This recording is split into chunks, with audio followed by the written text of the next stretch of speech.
Alors, bonjour, je vous souhaite la bienvenue au Demain Lab pour un prochain épisode, effectivement, où aujourd'hui, j'ai l'honneur de recevoir Marielle Lafleur. Marielle est une fille absolument extraordinaire qui a une vision du demain. Moi, je trouve, j'embarque à 200% à sa vision de demain, avec une vision de demain beaucoup plus inclusive, beaucoup plus à la rencontre de l'autre, beaucoup plus humain et on va dire avec chargé d'amour. C'est vraiment extraordinaire. Donc, je vous invite vraiment à écouter Marielle parce qu'elle va peut-être vous bousculer un petit peu dans vos réflexions de comment on veut demain et c'est exactement ça qu'on veut. Puis Marielle, elle a peut-être des petites pistes de solutions pour pouvoir vous dire vers où on peut aller et comment on fait pour pouvoir y arriver. Alors, merci Marielle d'être présente avec nous aujourd'hui. C'est un plaisir pour moi de te recevoir. Alors, bien sûr, je vais te demander, tu es qui Marielle pour qu'on sache un petit peu qui es-tu? Alors, vous devinez déjà, vous avez un indice avec mon nom. Moi, c'est Marielle Lafleur. Je suis franco-canadienne de naissance, mais j'ai les deux citoyennetés. Moi, je suis née à Paris.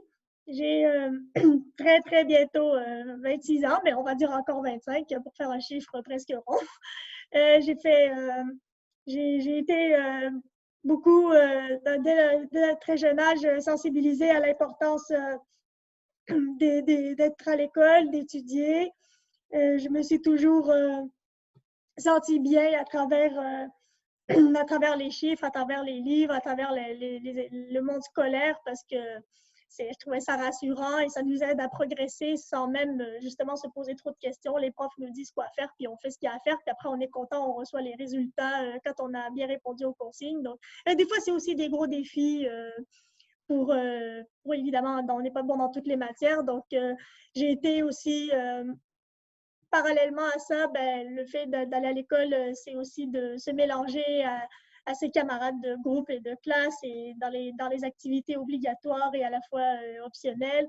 Il y a un capital de confiance intellectuelle puis aussi émotionnel et relationnel et c'est très difficile de conjuguer les deux. Moi, j'ai été beaucoup victime de rejet quand j'étais au primaire, pour pas dire d'intimidation parce que c'est pas du bitchage non plus, mais je me sentais souvent exclue des groupes. J'avais quelques amis, mais j'ai toujours été dans des amitiés plus individuelles, du 1 à 1. Donc là, c'est quand si j'ai à faire des parties, les gens se connaissent pas toujours, quoi. Donc ça fait drôle d'avoir des amis à droite, à gauche, de tous les âges, tous les pays, mais ça m'est venu un peu comme ça, quoi. J'y allais avec mes proches confidents en dehors de la famille et des parents.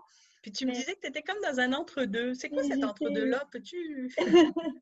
et c'est ça, j'ai été un entre-deux entre au début entre la famille et les amis. Là, ça devient de plus en plus équilibré. Après, un entre-deux, surtout euh, au niveau peut-être de, du profil et de qu'est-ce que l'autre voit. On peut voir à la fois au début quelqu'un c'est ça, mettons de verbomoteur et d'extraverti, de joyeuse et relationnelle, puis en même temps, des fois, un peu fragile et en manque de confiance quand vient le temps de se mettre en scène, où il faut vraiment que ce soit sur quelque chose de très précis, mais si c'est en général se définir à travers un métier, puis des expériences, puis un profil particulier, là, c'est pas une vendeuse et une metteuse en scène de ma propre personnalité, quoi. J'aime mieux vivre, expérimenter des situations dans un cercle relationnel rapproché plutôt que disons, à la télé ou dans des galas, quoi. Puis, j'ai un entre-deux aussi au niveau déjà le bagage culturel. Je suis née en France et je suis proche de ma famille française, mais j'ai toujours habité pendant toute ma scolarité au Québec. Puis j'avais des amis, j'ai toujours eu des amis plus souvent qu'autrement, des immigrants. ou des Français, justement. Puis au début, pas beaucoup d'amis québécois, alors que pourtant, j'ai pris l'accent en un clin d'œil. Là, je me suis calmée, mais quand j'étais enfant, j'avais l'air de la rebelle anti-française, puis qui s'est mis à parler québécois comme son père. Puis les gens, puis ma famille me comprenaient même pas quand je retournais les voir et je me sentais insultée. Là, maintenant, ben, je prends un petit peu des deux, puis quand je vais dans l'un, il dit « Ah, t'as un petit peu de l'accent de l'autre. » Puis là, ils savent pas d'où. Il dit tout le temps que je suis française alors que je suis ici, donc ça me fait trop rire, quoi. T'es dans les deux, finalement. Donc, T'es dans les deux. on est passe-partout, quoi, mais j'ai pas les traits, je pense pas que j'ai les traits culturels 100% québécois, 100% français. Je me sentirais toujours en voyage dans l'un comme dans l'autre, quoi. C'est ça qui ça permet de découvrir. C'est une belle expression, voyage. C'est ouais, vraiment une belle expression. Puis quand tu disais aussi entre deux, tu disais que par rapport justement au niveau professionnel, tu disais ton intégration professionnelle était pas toujours évidente. Puis qu'est-ce qui fait selon toi par rapport à ça que ton intégration professionnelle est pas des plus faciles? Ben, moi, je trouve que c'est pas des plus faciles parce que, bon, il n'y a pas eu énormément d'occasions. J'ai aussi beaucoup étudié, mais par la suite, à la fin des études, j'ai fait un baccalauréat, donc en France, on dirait la licence de psychologie pendant 3 ans et demi à l'UQAM de 2015 à 2018. Et j'ai voulu choisir ce domaine-là parce que je trouvais que c'était des termes a priori faciles à comprendre parce que ça parle de soi, quoi. J'ai toujours été moi-même une analyste de ma propre psychologie, puis des relations familiales, relations amicales, ça m'a touchée au plus profond. Mais je suis quand même, malgré tout, j'ai fait ça de manière théorique à l'école, mais pas appliquée dans aucun stage. Et pas non plus j'ai pas eu non plus de confrontation avec un employeur de manière régulière sur une longue période pendant les études. Il n'y a pas eu de diverses explorations de métiers et de professions ou de stages d'observation. Donc, c'est toujours très timide le passage de l'école à la pratique professionnelle, quoi. Il y a pas de... C'est à soi-même de trouver, quoi. Il y a même des gens qui sont obligés de faire des stages, puis les profs les aident même pas à trouver. C'est eux qui doivent se débrouiller, quoi. Alors que même c'est inscrit dans le curriculum. Moi, c'était pas inscrit. Alors là, c'était à moi de... Si j'avais voulu, j'aurais peut-être pu en faire un, mais c'était pas du tout obligatoire. Donc, puis il y a pas de... Puis c'est écrit tel quel. Le principal débouché, c'est d'aller au doctorat ou sinon de faire un métier d'intervenant. Et c'est ça que je trouvais le plus drôle, c'est que tu dois intervenir 100% du temps avec des délinquants, des toxicomanes, des prisonniers, des gens dans la rue en difficulté, mais tu as 0 cours d'intervention dans ton bac, mais 0.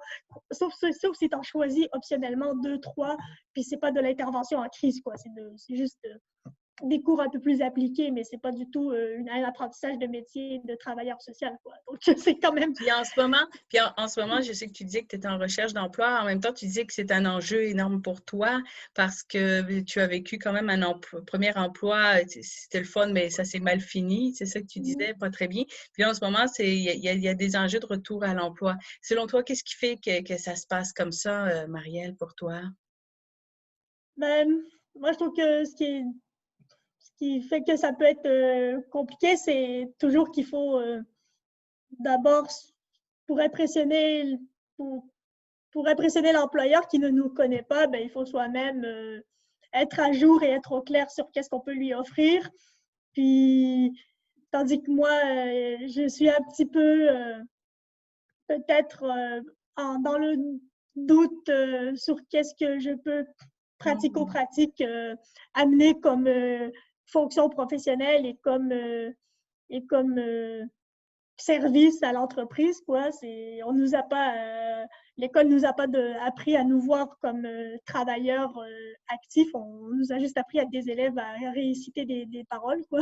Donc, c'est devenir travailleur, c'est par le fait d'avoir besoin d'aider la famille à subvenir à ses besoins ou le fait de vouloir se mettre en action puis arrêter d'être à la maison. Mais moi, peu importe, je me contentais par mes fragilités médicales à rester timide et tranquille et à écouter les profs. Donc là, quand vient le temps d'aider la cause et d'aider l'entreprise et de servir de faire son travail, ben, c'est motivant parce que justement, tu dis enfin, je bouge, mais en même temps, c'est de laisser erreur parce que il n'y a pas eu d'occasion de faire, d'expérimenter beaucoup. Donc, il faut que les gens, voyant notre bagage, ben, il faut qu'ils se disent, ah, ben, elle n'a pas peut-être pas beaucoup d'expérience, ben, on va lui aider à ce que la première expérience soit des plus enrichissantes parce que si on fait facilement un peu de psychologie, ben, le premier souvenir est toujours très, très marquant, quoi. Le premier et le dernier d'une série de nombres ou de lettres ou de mots, on s'en rappelle toujours, quoi. Donc, effet de Puis, primauté, effet de récence, ben, tu vois, le premier, même si ça fait 25 ans, tu t'en rappelles, puis le dernier, ben, évidemment, tu t'en rappelles parce que c'était hier. Donc. puis, le fait de faire partie du spectre de l'autisme, penses-tu qu'il y a aussi des enjeux de compréhension par rapport à l'employeur? Ben, moi, oui, effectivement, je pense que une petite hypothèse simple comme ça me dit Oui. qu'il y a un problème de compréhension du fait que la plupart des employeurs peut-être et des collègues sont beaucoup d'un âge entre peut-être, on va dire 30 et 65 ans. Donc, c'est pas les personnes les plus sensibilisées à un jeune âge aux problèmes de handicap et de profil neurologique diversifié, quoi, quand on dit la diversité, neurodiversité. Ah Euh, oui, hein? on Ouais, c'est parle, bon. bon, on dit trouble du spectre de l'autisme, syndrome d'Asperger. Bon, il y a déficient intellectuel aussi, mais il y en a qui peuvent tout à fait s'intégrer dans certains métiers. Puis après, c'est ça, on rigidifie. On nous dit que nous, on est rigide, mais le marché du travail est rigide aussi. Puis on Oh, dit, tu trouves? oui. Donc, Donc, ah ouais. Alors justement, euh, Marielle, puis là, tu fais vraiment le lien excellent. C'est comment peut-on rêver demain? Tu sais, avec tout ce que tu viens de me dire, ton entre-deux, tes enjeux physiques, tes enjeux, ta diversité neurologique, comme tu dis, tout ça. C'est comme, j'aime beaucoup ce mot-là, c'est extraordinaire. Comment peut-on rêver, Marielle, pratiquement 26 ans, à un demain meilleur? Aide-nous, Marielle. C'est quoi tes rêves là-dedans? ben, moi, je trouve qu'on peut rêver demain en voulant, en étant sensibilisé chacun à trouver, comment rendre service et se rendre service à soi-même, vouloir s'aider en aidant les autres et c'est pouvoir, il y a toujours, on a fondamentalement, c'est ça, on dit tout le temps, fondamentalement besoin de s'exprimer puis de laisser sa trace. Puis c'est pas soit rendu à 60 ans qu'il faut faire le bilan pour dire qu'est-ce que je vais laisser, quoi. Je trouve que les enfants, ils n'ont pas besoin d'attendre, ils veulent parler. Hein, ils coupent la parole, ils s'amusent, ils veulent gagner tout le temps au jeu. Donc, il faut trouver la manière de se sentir gagnant, quoi, rapidement. Puis pas pour battre les autres pour être le Puis meilleur, mais pour Marielle, elle veut être dire avec quoi soi. en ce moment? Marielle, elle voudrait dire quoi? Puis c'est ça, moi, je voudrais dire donner la chance à tout le monde parce que chaque personne une manière, d'une manière ou d'une autre, peut être à son meilleur, quoi. Il y a toujours une façon de. Ouais. Après, puis il faut trouver de quelle façon, justement. Puis les gens vont dire, bon, je ne peux pas lui donner 25 chances parce que là, ça commence à faire long, mais non, il y a une manière de trouver. Je la cherche encore, hein. Je ne vous dis pas la réponse parce que je ne la sais pas moi-même, mais il y a forcément une manière de trouver la meilleure vie, la meilleure vibration puis C'est ça, tu mentionnais. Puis pouvoir, j'aime ton idée, je n'ai pas la réponse, mais en même temps, peut-être que si on la co-construit, ça pourrait être oui, intéressant. Si je rencontre quelqu'un qui est ça. ouvert, je suis ouverte à co-construire une réponse. Et ça, j'aime Oui, beaucoup. vraiment, C'est beau. vraiment de la co-construction. Moi, je dis ça, je dis une création collective et après, ils n'ont pas juste à accomplir des tâches fonctionnelles, mais aussi être capable de se sentir soi-même, se sentir respirer et vivre avec le même. On respire le même air dans la même salle, alors tant mieux faire respirer les personnalités ensemble et sans devenir des chums nécessairement, mais au moins se respecter puis avoir du plaisir à dire je vais travailler avec telle personne aujourd'hui. C'est pas juste temporaire, obligation par-dessus obligation, là, c'est aussi le fait Oh, ce que d'être j'entends, bien c'est la rencontre de l'autre, hein? d'être bien dans son milieu, Ouais. de vivre, de prendre de prendre ce qui nous plaît dans chaque personne.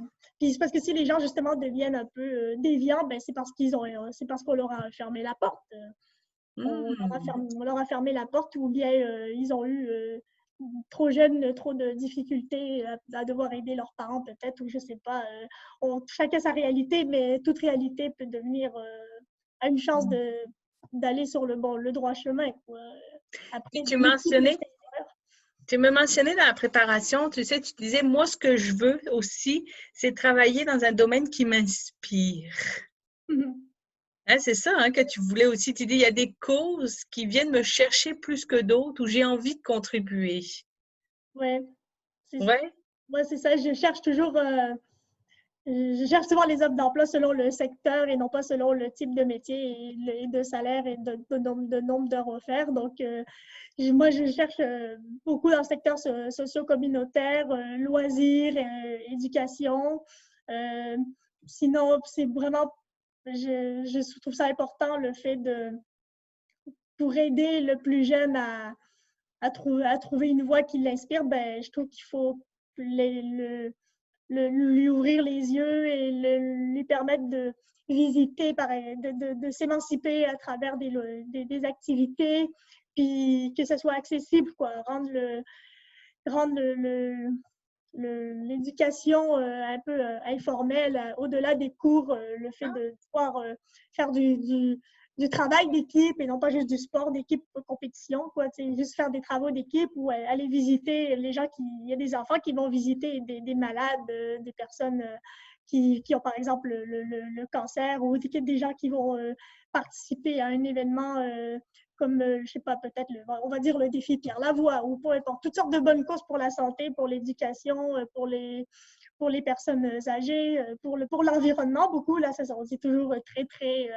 moi, c'était ma première cause chouchou quand j'avais 11-12 ans. Je lisais des livres sur comment vivre une vie verte, disons-le, ou 365 gestes pour sauver la planète. Puis, il s'agit de faire à la maison comme on aimerait que la planète fasse, quoi. Donc, faut trouver comment, de manière simple, on peut se sentir finalement tout puissante parce qu'on a les bonnes, sans avoir à dicter la loi, mais juste de l'appliquer au quotidien du mieux qu'on peut, quoi. Puis Marielle, toi là, tu voudrais, OK, qu'est-ce que tu voudrais faire? Tu dis, OK, l'éducation, l'environnement, j'entends beaucoup la rencontre avec l'autre. Si je te disais, OK, Marielle, demain, je te donne un boulot, tu fais quoi? Un boulot qui rend... moi, je trouve que ça serait bien un boulot qui permette juste de maintenir, de donner la chance au plus grand nombre de personnes d'avoir accès à un service en lequel on croit fondamentalement. Donc, si c'est ça peut être un boulot de soutien à l'administration, ne serait-ce que pour justement procéder aux inscriptions à des activités. Des fois, je cherche un emploi aussi simple que ça, quoi. Ça peut être un travail de soutien administratif, mais au moins, ça peut pas être remplacé. Tout ce qui ne peut pas être remplacé par de l'informatique automatisée, quoi. Du travail ou du travail d'accueil et réception au téléphone, par exemple, de personnes qui demandent des services. Une fois, j'ai déjà postulé au centre de référence du Grand Montréal. Je me suis dit, quelle cause magnifique, quoi. C'est des gens qui ont tous les besoins, ils viennent de partout, veulent répondre des réponses à des questions simples et utiles ou des questions un peu de quasiment existentielles où il y a vraiment besoin d'un service pour des défis et besoins particuliers. Donc là, tu dis, tu n'as pas besoin d'épouser une cause, tu prends ce qui vient à toi, puis tu aides le plus de personnes possible sans être spécialiste, mais en même temps, en étant tout à fait pertinent. Moi, tu réponds à plein de services. Est-ce que tu as été prise? Ça fait longtemps. Non, je pense que ça n'avait pas fonctionné, sinon je l'aurais essayé, c'est sûr. Mais après, pour le type de tâche, j'aurais peut-être, ça a été un peu, il aurait fallu me former parce que ça aurait été nouveau. Je ne suis pas très service à la clientèle au départ parce que le trop plein d'informations parfois me fait un peu peut-être déborder le cerveau, mais s'il y a un bon protocole pour savoir comment traiter, de quelle manière. Moi, j'aimerais ça beaucoup m'améliorer justement au côté, pas juste technique, mais aussi au niveau relations, clientèle, aide, tout ça. Parce que tout ce qui est sur emploi d'intervention, je me suis dit, oh non, ça va me prendre trop à cœur, j'ai peur d'être maladroite ou d'être plus, ou d'avoir trop de stress pour les autres. Mais ça, j'aimerais bien apprendre ça, ce côté un peu soutien, dépannage, Aider les autres. intervention. Je l'entends beaucoup quand tu parles, beaucoup aider les autres, mais je l'entends aussi faire que les autres rencontrent les autres. Tu disais aller faire rencontrer les enfants, les personnes âgées ou des choses comme ça. J'entends beaucoup ce besoin-là par rapport à toi. Est-ce que tu le constates aussi, ce besoin-là au milieu de travail? Euh, Si je constate que ça Le besoin fait... de rencontrer les autres. Ouais, je sais pas si... Ben, je pense que là où j'étais, justement, c'était un besoin fondamentalement partagé. J'ai été à la Fondation Jules et Pauline Léger, qui s'appelle maintenant Mission Inclusion. Donc, le nom, peut-être, j'espère qu'ils sont à la hauteur de leur titre, quoi. Puis, il y avait beaucoup de causes, différentes causes où c'était le but, c'est de, par exemple, le programme Nourrir un enfant, donc pour la sécurité alimentaire d'enfants qui sont justement dans des familles à faible revenu ou qui ont pas beaucoup qui sont dans des déserts alimentaires. Il y avait la cause des personnes âgées, des personnes aussi sans abri, puis aussi beaucoup d'aide à l'international en situation d'urgence, comme après le tremblement de terre en Haïti, ou même sur des partenariats entre le Québec et la Fondation et d'autres pays dans des programmes de longue durée. Donc, c'était très justement soutien et espoir en des jours meilleurs si on apporte de l'aide et qu'on aide les gens à s'aider aussi. C'est ça, il ne faut Donc pas ça, c'est ce remplacer. genre de cause-là, t'aimes ça, t'aimes Moi, vraiment ça. j'aimais bien ça. J'espère après que c'était... Là, je n'avais pas la latitude pour juger de est-ce que le programme fonctionnait bien ou pas. Après, Ouais. des fois, c'est critiquer l'aide internationale parce qu'on n'apprend pas aux autres à comment utiliser, qu'est-ce qu'on leur donne comme aide, puis après, on repart déjà ailleurs. Moi, je pense que là-bas, justement, il y avait des programmes sur le terrain de longue durée et qui, j'espère, n'ont pas été coupés avec la pandémie actuelle. Malheureusement, ça, je ne peux pas savoir, mais ça, je crois que la cause était quand même de longue durée. Ça faisait longtemps que ça existait. Ils sont attachés, les gens. Moi, j'aime beaucoup ça, le long terme, être fidèle en amitié, fidèle avec sa famille, fidèle avec les gens qu'on connaît. Donc, C'est ce pas que juste j'entends rendu aussi ailleurs. t'entends dans ta recherche que tu voudrais un milieu inclusif au travail, plus d'ouverture, de comprendre qui Ouais. je suis, comment je peux apporter des choses, parce que je peux apporter des choses, puis j'aime cette rencontre-là. Donc, pouvoir rencontrer, faire en sorte qu'il y ait un emploi où, justement, j'amène à faire rencontrer les gens, ou que les gens se rencontrent, et il y a vraiment une cause particulière qui m'interpelle. Est-ce que c'est un peu ça? Je résume un peu, qu'est-ce que tu vois pour demain, on va dire? Ben oui, c'est vraiment ça. Moi, je trouve que la rencontre, c'est la clé de tout parce que l'expérience ne peut pas naître seul chacun dans sa maison, quoi. Moi, je me dis, j'avais écrit, justement, j'étais il y a longtemps peut-être il y a 1 an et demi, dans une période de recherche d'emploi intense, puis j'ai commencé à désespérer en me disant, ben, faut toujours telle expérience, telle compétence, ultra spécialisée, puis en même temps, telle polyvalence de je suis capable de tout. Je dis, ben là, choisissez un camp, là. Je peux pas être préformée d'avance si j'ai pas essayé quelque chose. Laissez-moi le temps d'essayer, puis de vous rencontrer, puis c'est ça, on peut se définir par un profil académique spécialisé ou se définir par les multiples rencontres qu'on a effectuées et qu'on ne peut pas prévoir d'avance. Moi, j'aime bien ce mélange imprévisible. C'est comme quand moi, j'essaye des recettes de cuisine pour le fun quand j'ai du temps, puis je me dis, aucune idée, je fais rencontrer tel ingrédient, puis je ne sais pas ce que c'est supposé goûter, mais je m'en fous. Si j'aime manger le soir où je le mange, c'est parfait. Et j'aime beaucoup ce que tu as dit, Marielle, c'est laissez-moi le temps. Et je pense que peut-être dans ton message de comment peut-on rêver demain, c'est prendre ce temps-là. Laissez-moi le temps d'apprendre. Laissez-moi le temps que vous me rencontriez. Laissez-moi le temps de voir comment je peux faire dans ce travail-là parce que je vais m'inclure. Je vais faire plein de choses. Je sais faire plein de choses. C'est juste laissez-moi le temps. Est-ce que ça, j'ai entendu ça, hein? C'est peut-être, c'est ça. J'espère que c'est pas par insécurité, là, mais c'est sûr que je peux pas du jour au lendemain. Est-ce que vous êtes capable de faire ça? Est-ce que vous avez déjà fait ça? Ben, oui, peut-être, je sais pas. Si j'essaie, il faut que j'essaye pour voir. je serai capable si vous me le montrez, mais je peux pas vous dire déjà d'avance que c'est acquis, quoi. C'est acquis.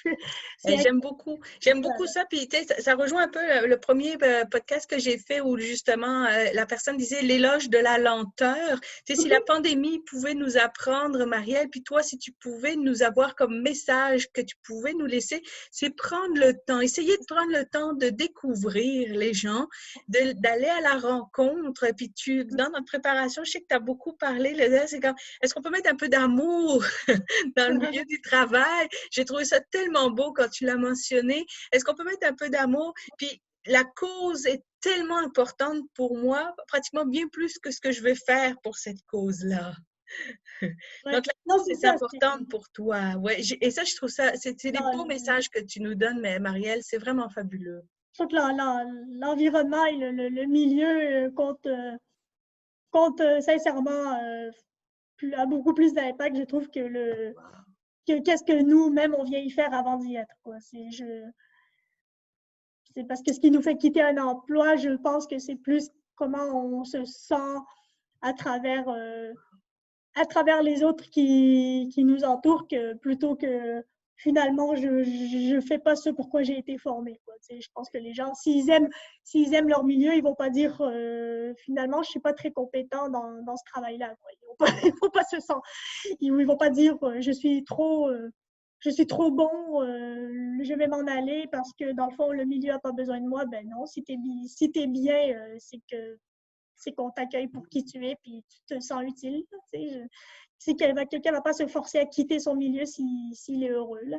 Je pense qu'il est heureux parce qu'il est accueilli et non pas parce qu'il est le meilleur parmi ses entre toutes, quoi. C'est un beau message que tu envoies parce que justement, le sens qu'on va donner au travail, puis c'est comment on me fait sentir dans le travail, que j'ai envie d'y rester et comment je vais évoluer. Wow! C'est ça, Marielle, moi, je me voyais bien évoluer là où j'étais. Je partais d'un poste qui pouvait ouais. demander secondaire 5, puis je me suis dit, ben, plus tard, avec plusieurs années d'expérience, ils vont m'offrir d'autres postes peut-être. Il y aura d'autres. Je vais côtoyer les collègues et en voyant leur travail, je vais comprendre qu'est-ce qu'ils font, puis ça va peut-être me donner envie de suivre une formation qui ressemble à tel autre qui a fait le même travail. Puis, tu sais, c'est en y étant qu'on voit ce que c'est, quoi. Donc, sinon, on peut théoriquement lire les descriptions de programmes d'études, ça tourne en rond comme un ça veut rien dire, quoi. Ça te dit pas à Ouais. quoi ressemblera ton travail.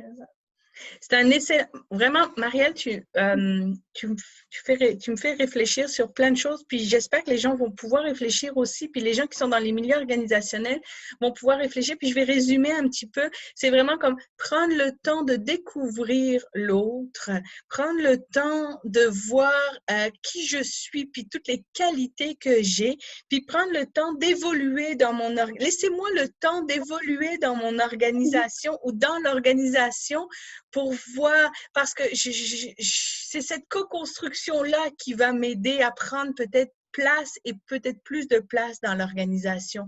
Vraiment, Marielle, ce message est très fort. Je l'aime beaucoup. Puis je te dirais, j'espère que les gens vont pouvoir réfléchir sur ce temps qu'on s'accorde à la rencontre et le temps qu'on accorde aux gens dans leur évolution et le temps qu'on accorde aussi à savoir ben, qui je suis moi aussi, Marielle, avec tout ce que tu nous as mentionné pour pouvoir me découvrir qui je suis parce que j'ai plein de choses à donner. Marielle, je te remercie énormément du beau message que tu nous envoies vraiment et de ce rêve-là parce que je le partage, ton rêve de prendre ce temps. Et, on me le dit plus fort, là. on va le dire encore plus fort, puis je te dirais, continue là-dessus à avoir ce message de temps parce que tu as quelque chose je dirais, à véhiculer là-dedans qui est très beau. Merci beaucoup, Marielle.